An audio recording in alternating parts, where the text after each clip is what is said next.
Então, hoje eu venho com o jogo do indeciso, né. Eu gostaria de lembrar que o que a gente vai dizer hoje tem a gente tem uma introdução, né, a gente vem trabalhando numa sequência, num fluxo, né.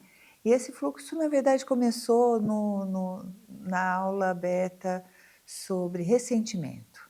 Então, quem estiver chegando agora, eu sugiro que assista Ressentimento, que assista a Indecisão e assista, né, para poder pegar essa sequência das coisas que eu vou dizer hoje no jogo do indeciso, né. Sempre que a gente vai falar do jogo, a gente está falando de coisas que não são conscientes, né, que não tem que é um modelo que nós, eh, desenhamos de como que a gente vai lidar com as relações, e isso foi decidido lá com 5 anos de idade, né, lá atrás. Então tudo que eu estou falando, né, lembrando que o nosso pano de fundo é Reich, nosso pano de fundo é a psicanálise, né. Então essa tradução que eu estou fazendo, né, sobre o ressentimento, sobre, esse jogo do indeciso, eu estou falando de caráter. Eu estou falando por trás disso que os traços, os vários traços de caráter que eu fui desenvolvendo para montar, né, as minhas defesas, são jogos, né, o que eu estou chamando de jogos, nossos mecanismos de defesa que nos protegem de buracos maiores, de sofrimentos bastante angustiantes. Então, na verdade, né, assim, eh, o jogo do indeciso, ele foi montado, na formação da personalidade por volta dos 5 anos de idade. O que isso significa? Que eu preciso de ajuda, eu preciso de consciência, eu preciso de conversa, eu preciso de análise, eu preciso de uma luz para que eu consiga retomar a minha essência, né. E aí essa é a proposta analítica, como é que eu retomo a minha essência? Como é que eu volto para o jogo, né. Eu eu estava até contando ontem que eu sigo aqueles surfistas, né, de Nazaré, e eu não sei por que que eu sigo, mas eu sigo e eles ficam ensinando a olhar o mar, a ver as linhas, e dependendo do número de linhas que aparecem, no mar. E tive uma feliz, presença ontem, né, assim, fiquei feliz de estar presente ontem numa gravação deles, onde eles falaram sobre o inside. Eles usam esse termo, depois eu fui pesquisar, outside e inside. E aí, né, assim, o que que é isso, né? Assim, como é que, a gente pode transformar isso, para o nosso assunto analítico, né? E na verdade o inside, o mar quando vem, né, quando tira você das ondas, né, quando você está na onda e você sai da onda, ele tira você da onda e faz um V. E nesse V fica menos água, que fica raso. É como os nossos mecanismos de defesa, nós somos lançados para fora de nós e a gente fica num lugar raso. E chega na vida adulta, esse jogo que a gente fez, que nos salvou na infância, nos coloca nesse inside, nesse lugar muito raso, né? Onde já não tem graça, onde não tem onda, onde não tem curva orgástica, onde não tem mais brincadeira, né? Então eu estou ainda fazendo a introdução sobre o jogo do indeciso, para que a gente possa compreendê-lo como um traço, né, de caráter, que tem uma inteligência por trás e vai ficando, nós vamos ficando mais velhos, e se a gente não se tocar, né, de que a gente está na defesa e não na essência, a gente vai melhorando demais as nossas defesas, né. E é isso que aconteceu com o indeciso. Ele ele ele não consegue assumir a dor de tanta indecisão. E aí, nas relações, ele vai lançar a responsabilidade, né, das decisões no outro. Então ele não vai decidir, mas vai esperar que o outro decida por ele, né. Então assim, esse é, né, eu acho que um jogo forte, né, um truque desse caráter, um truque caracterológico na indecisão, quando eu não posso ser livre, quando eu não posso dizer eu não gostei, quando eu não posso dizer vamos tentar fazer tal coisa, quando eu ainda estou, né, lembrando da aula do ressentimento, eu ainda estou procurando o culpado por eu estar desamparado. Então vamos imaginar isso dentro de uma relação. Uma pessoa que está dentro de um relacionamento e, hã, tem uma dor caracterológica, tem uma dor, da infância que está trazendo há muito tempo. E de alguma maneira tem uma vingança que não se solucionou na infância. Projetivamente, essa vingança da infância pode vir para a relação.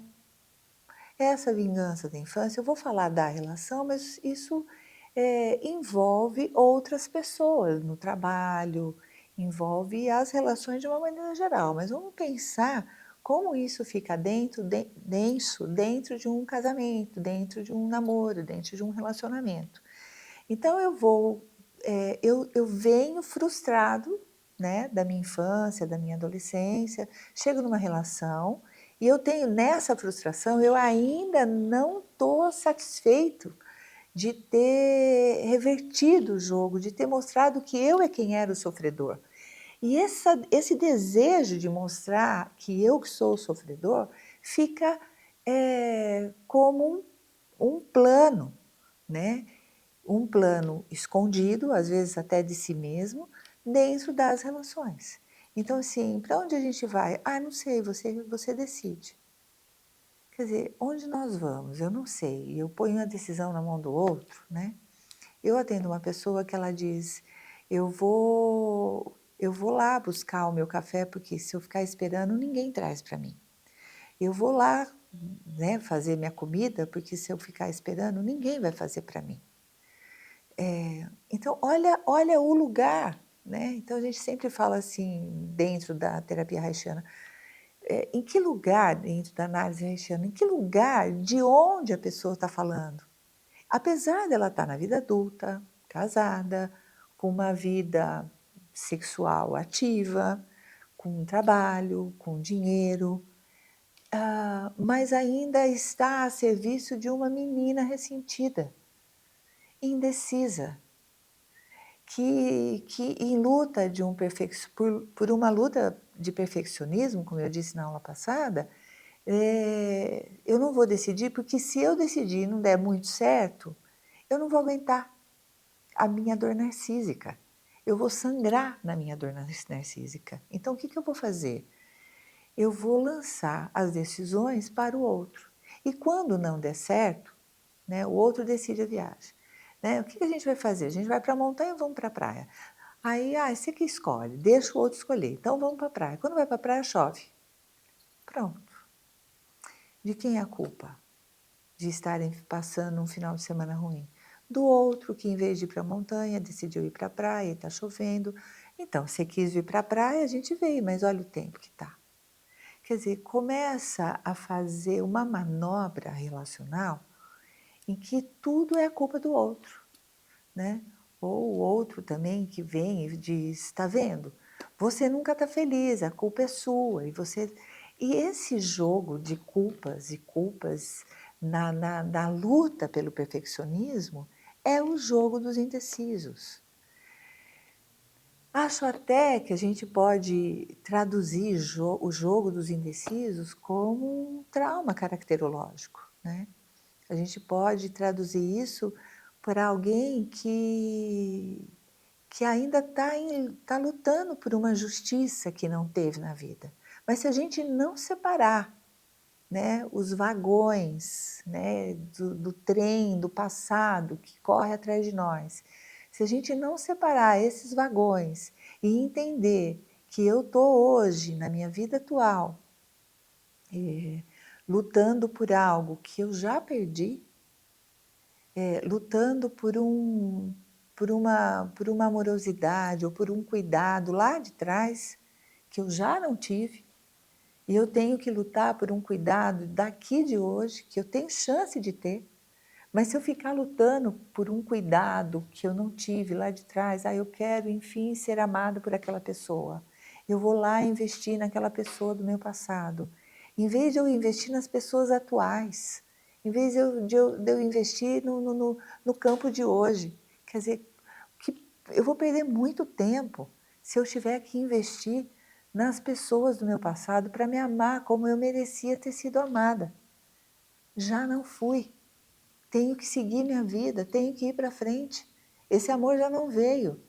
Se eu não tiver um compartimento, se eu não tiver uma desistência, né? Se eu não tiver perdi, né? Se eu não tiver coragem na vida de dizer eu perdi, isso eu não tive. Eu tive outras coisas, mas isso eu não tive. Né? Essa pessoa gostou, eu vi ela gostando de outras, mas não gostou de mim. Eu perdi. Se eu não assumir o que eu não tive e ficar tentando uma sedução, uma coisa boazinha para tentar resgatar, eu vou trazer esse psicodrama. Eu vou trazer esse cenário. Presta atenção no que eu vou dizer agora. Eu vou trazer esse holograma para a minha vida adulta. Então, assim, depois pesquise um pouco a ideia energética de um holograma. E a gente faz isso, a física quântica nos reforça que a gente monta esse cenário, a gente monta esse holograma. E a partir do momento que eu montei o holograma da minha criança injustiçada, né? Hoje, casados, ou num trabalho, a hora que eu montei esse holograma, eu não tenho outra possibilidade de reação senão aquela reação infantil, submetido, lá de trás, que na verdade não é tão boazinha, tá em busca de uma virada de jogo. E o jogo não vira, só se repete, só se repete, só se reedita, só se reedita. Então, o que a gente faz em análise? A gente tenta descobrir onde é que você está dentro, né? Assim, quando a pessoa chega e senta na nossa frente, muitas vezes ela não está aqui, no aqui e agora. O nosso trabalho é trazer a pessoa para o aqui e agora. Lembrar que ela não está com fome, que ela não está falindo, que ela tem condição de fazer a comida dela, o café dela, que ela tem condição de decidir várias coisas como uma adulta, né? E começar a planejar, a sonhar a vida adulta potente. E não sonhar, como o jogo do indeciso, a vingança do ressentido, não sonhar o perfeccionismo da vida dela que ela nunca teve e não vai ter, e não precisa ter. Olha que incrível! Não precisamos de uma vida perfeita. Precisamos de uma vida feita hoje em movimento. Precisamos de uma vida em movimento, né? A gente estuda Reich, estuda Bergson, e o Bergson fala: o passado está atuando em nós o tempo todo. Só que o passado pode atuar em mim, mas se eu paraliso na indecisão, e o indeciso paralisa, ele para o trem. E os vagões que estão atrás se acumulam e faz o caos em mim. Qual é a saída? Eu não posso parar o trem. Eu parei minha vida. Não pode parar muito tempo, né? Então, mas tudo na vida tem pausa. Como é que eu não paro? Eu posso parar enquanto a vida que eu vivi está reverberando em mim. Eu posso, vamos imaginar os músicos, né, que têm as batidas, né? Então vamos imaginar uma batida. Ela tem que voltar, não pode parar. Ela pode ter pausa, mas não pode ter paralisia. E às vezes a gente fica assistindo, né, uma banda, os músicos, eles começam a tocar, eles têm um pouco de cuidado, de atenção, e eles, né, assim, tipo, entra no... Senão o trem pega, senão a coisa não pode parar. Então, assim, ó, se deu certo, se não deu certo, seguimos, porque o movimento tem que andar para que haja música. Tem que ter pausa para que haja música, mas a pausa não pode ser paralisia. Assim como na nossa vida, né? Precisamos de pausa, né? Mas tem a pausa da noite, né? Não precisamos fazer pausa de dia, não precisamos voltar para a cama, né? Precisamos dormir de noite e acordar de dia, né? Logicamente, acho que quem me segue, quem conhece, né, a análise haitiana sabe que a gente trabalha com um grupo de movimento. E ontem eu dei um grupo de movimento assim, faz o movimento e para, mas perceba a vibração do passado em você. Então, as pessoas paravam, o tempo que percebia vibrando ainda o que a gente tinha feito. Quando parava a vibração corporal do que tinha feito, volta a andar. Senão vai virar moleza, posso sentar? Né? Senão a gente vira um derretimento. Né? Então, assim, eu estou tentando contar que o passado, nós não vamos nos livrar dele, porque ele nos constitui, né? O futuro está aí, né? Tá presente porque nós temos sonhos, porque quem está saudável sonha, né? Quem tem sonho, segundo Bergson, então estou falando dentro de toda a teoria haitiana, do que influenciou a teoria haitiana. Segundo Bergson, se eu tenho um sonho, eu tenho que ter um plano de realização. Agora, a vingança também tem plano de realização. Se em vez de sonhar coisas para o futuro, eu estiver direcionada para trás, planejando vingança, a minha vida não vai andar. A terapia não anda. Eu estou há 10 anos em terapia, não anda. Né? Alguma coisa está acontecendo, está na direção errada. Vamos pensar a direção. Nós não podemos ficar em leste, né? Eu descobri que os navegantes, né, assim, o vento leste, tiram eles, ele desnorteia, né?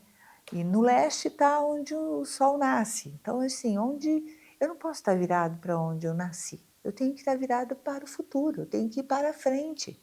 Senão eu me desnorteio, como os pescadores se perdiam no mar quando vinha o vento leste, porque ele nos desnorteia.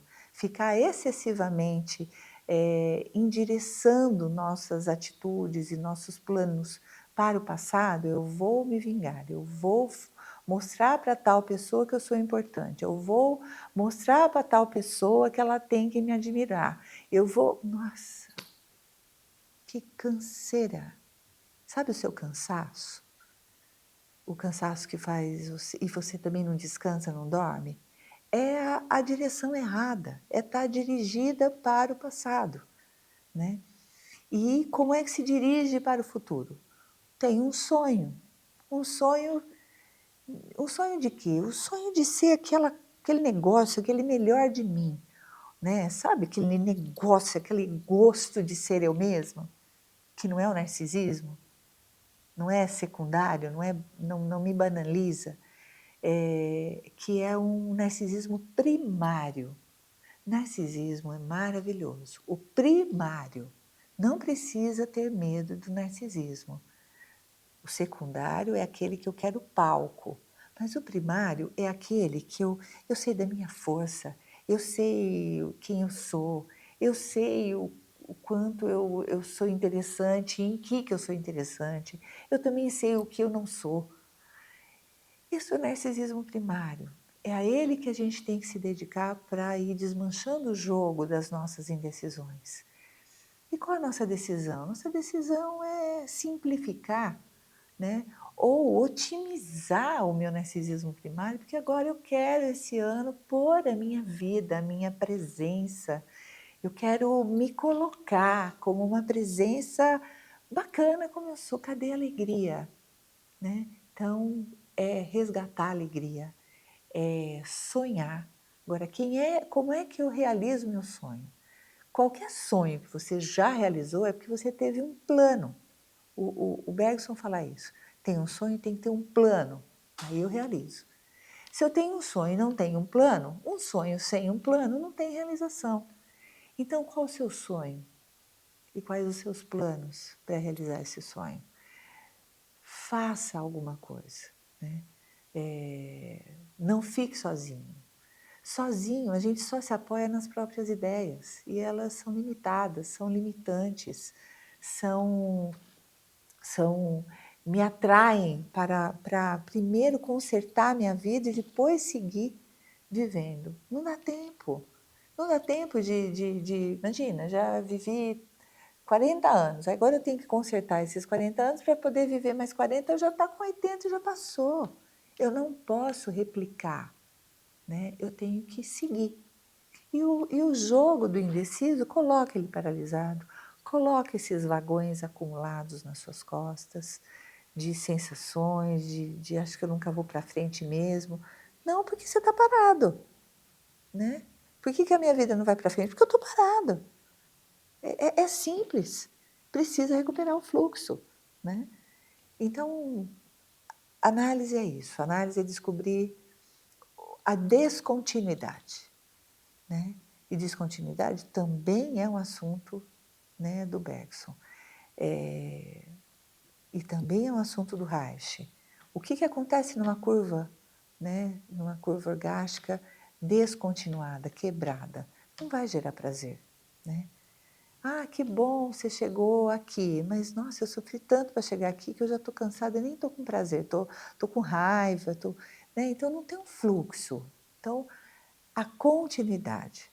Descontinuidade na coluna, dor. Descontinuidade na energia, braço, ombro, dor. As dores, descontinuidade na garganta, dor. E o que mais? Couraça. A couraça é a descontinuidade da energia, né?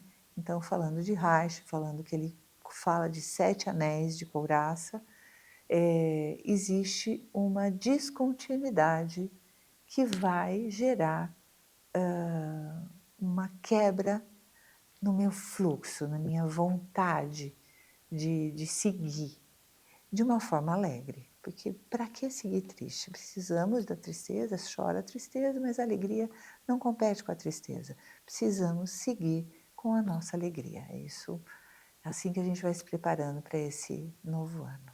É até aqui que eu vou.